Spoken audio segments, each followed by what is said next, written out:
உள்ள அன்பர்களுக்கு வணக்கம்.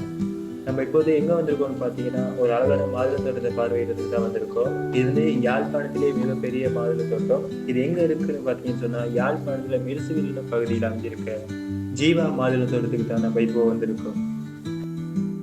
உள்ள வந்து நம்ம பார்த்தோம்னு சொன்னால், இவங்க வந்து இலங்கையில் மட்டும் விற்பனை செய்யாமல் வெளிநாடுகள் ஏற்றுமதி செய்யக்கூடிய அளவில் வந்து மாதுளை உற்பத்தி செஞ்சுட்டு வராங்க. இப்போ இலங்கை என்ன சுற்றி பார்த்தீங்கன்னு சொன்னால், அதிக அளவான மாதுளை செடிகள் வந்து பூத்திருக்கிறது உங்களால் பார்க்கக்கூடியதாக இருக்கும்.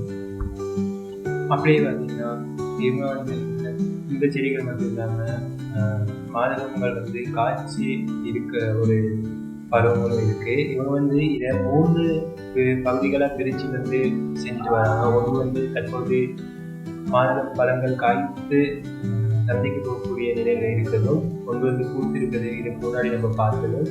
அது இல்லாமல் கொஞ்சம் அந்த சைடால் போயிட்டு பார்த்தோம்னா புதிய செடிகளாகவும் இவங்க 3ஆக பிரித்து வந்து இந்த மாதுளை பயிற்சியை மேற்கொண்டு வராங்க.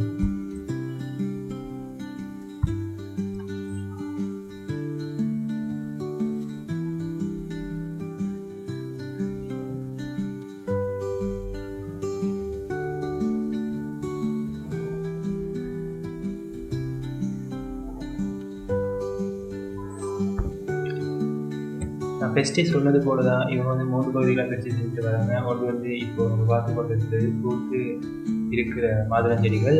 பின்புறத்தால் பார்த்தீங்கன்னா மறைச்சி இருக்கிறது வந்து காய்களாக இருக்கிறதும், அந்த சைடால் வந்து சிறு கன்றுகளாகவும் இருக்குது. இப்போ நம்ம இப்போ பூக்கிறத வந்து நம்ம பார்த்துட்ருக்கோம். இதுக்கப்புறம் நம்ம வந்து எதை பார்க்க போகிறோம்னா, இப்போ வந்து காய்ச்சி சந்தைக்கு போகக்கூடிய நிலையில் இன்னும் பழுத்து சந்தைக்கு போகக்கூடிய நிலையில பார்க்குறோம். இது வந்து இப்போ வந்து பார்த்தீங்கன்னா இதில் எல்லா மருந்துலையும் வந்து உங்களுக்கு அதிகளவான காய்கள் பூத்திருப்பதை வந்து உங்களால் பார்க்கக்கூடியதாக இருக்கும். இப்போ இது வந்து பார்த்தீங்கன்னா ஒரு செடியில் கீழே இருந்து மேலே வரைக்குமே உங்களுக்கு வந்து காய்கள் பூத்து குழுங்குவது வந்து உங்களால் பார்க்கக்கூடியதாக இருக்கும்.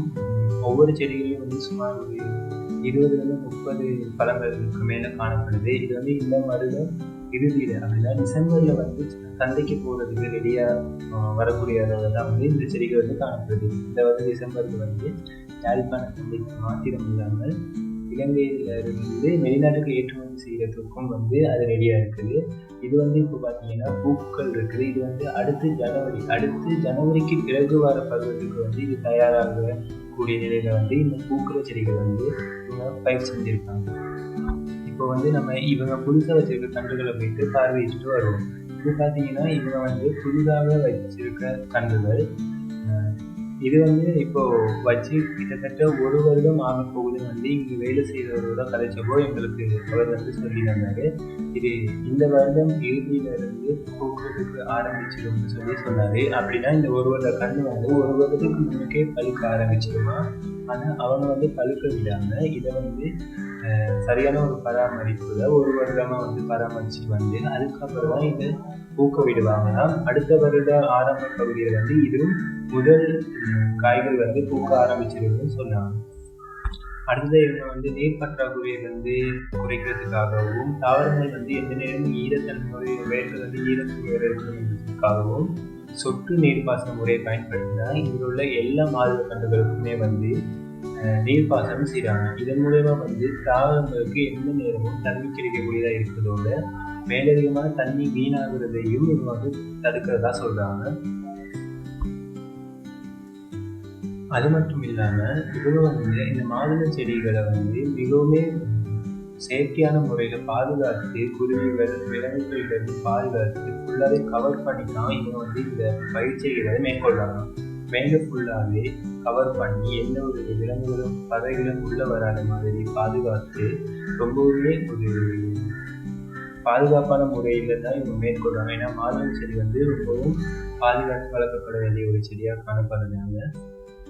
இங்கே உள்ள மாதுளை கன்று பயிரிடுறவர்கிட்ட நம்ம பேசும்போது எங்களுக்கு ஒரு சுபமான ஒரு விஷயத்தை வந்து அவர் தெரியப்படுத்துறது. அது என்னன்னு பார்த்தீங்கன்னா இவங்க வந்து ரசாயன செயற்கை உரங்களை பயன்படுத்தாம அதுக்கு பதிலாக கூட்டு உரம், மாட்டு எரு போன்ற இயற்கையான உரங்களை பயன்படுத்தி இந்த வேளாண்மையை செய்கிறதா அவர் சொன்னார். இதன் மூலமா பழங்களோட சத்துக்கள் பாதுகாக்கப்படுறதாகவும் பயிர்கள் சீக்கிரமாக வீணாகிறத தடுக்கிறதாகவும் அவர் சொன்னார். உண்மையிலேயே அது சூப்பரான விஷயம்.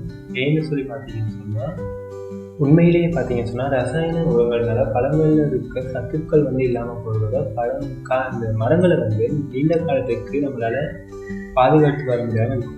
இதே இந்த மாதிரி இயற்கையான உரங்களை பயன்படுத்துறதால அதை நீண்ட காலத்துக்கு பாதுகாக்கிறதோட பழங்கள் மிக சத்துள்ளதாகவும் இருக்கும். இப்போ நீங்கள் பார்த்தீங்கன்னா இது இயற்கையான உரங்கள் தான் இந்த புதிதாக வளர்ந்துருக்க கண்ணுகளுக்கும் போட்டிருக்காங்க. இது உண்மையிலேயே எல்லாரும் இவ்வாறான முறையில் பயிற்சியை மேற்கொண்டாங்கன்னா அவங்க பயிற்சியை நீண்ட காலத்துக்கு பராமரிக்கக்கூடியதாகவும் மனித வளம் பாதுகாக்கக்கூடியதாகவும் இருக்கும். உங்கள் எல்லாருக்கும் இந்த வீடியோ பிடிச்சிருக்கும்னு நினைக்கிறேன். இவ்வாறான இயற்கை முறையில் நம்ம பயிர்கள் பயிர் செய்யறதுக்குள்ள நம்ம பயிர்கள் வளங்களை பாதுகாக்கக்கூடியதாக இருக்கும். இந்த வீடியோ பிடிச்சிருந்தா கண்டிப்பாக எல்லாரும் லைக் பண்ணுங்கள், சப்ஸ்கிரைப் பண்ணுங்கள், ஷேர் பண்ணுங்கள்.